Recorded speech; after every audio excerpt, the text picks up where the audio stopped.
Tom gave us a very professional, clear speech this morning. He started out a little bit weak. He was talking about something that maybe I wasn't quite awake yet. He was talking about that pen with the chain on attached to the counter at the bank.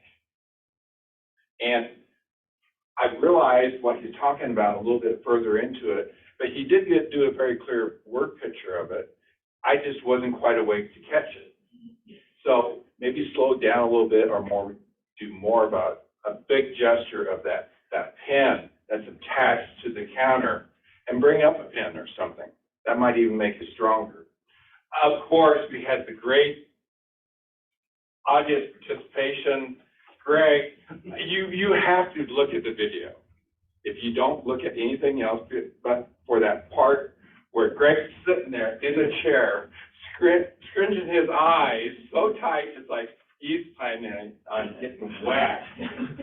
I mean, there couldn't have been a better illustration of getting, Greg was sitting there. I don't know, Greg, you practiced that very well. I don't know how else to say it. And I think we should, if we do that again, we better have a big bucket of water. So that would be the takeaway there.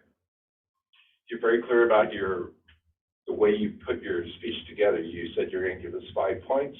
You gave us those 5 points, and then you also explained each point a little bit more detail to make sure that we really understood how you were wanting to make sure we understood that point. That's very good. The mechanic, and that's where you're starting to bring it in and tying it back together again, because I don't necessarily want to know what goes on in the back rooms of the bank or the structure of the bank. All I want to know is that I put money in, and when I want to get it out, it's there for me to get it out.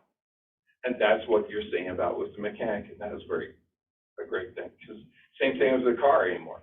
A car is getting so complex, you don't know how it works per se. You just want to be able to take it to your mechanic, and he fixes it and says it works now. And that's what you're saying. And I did like vice versa. You put that in there, and I just didn't expect that to show up from you. But it was a great thing. So very strong speech, and I enjoyed it. I look forward to the next one.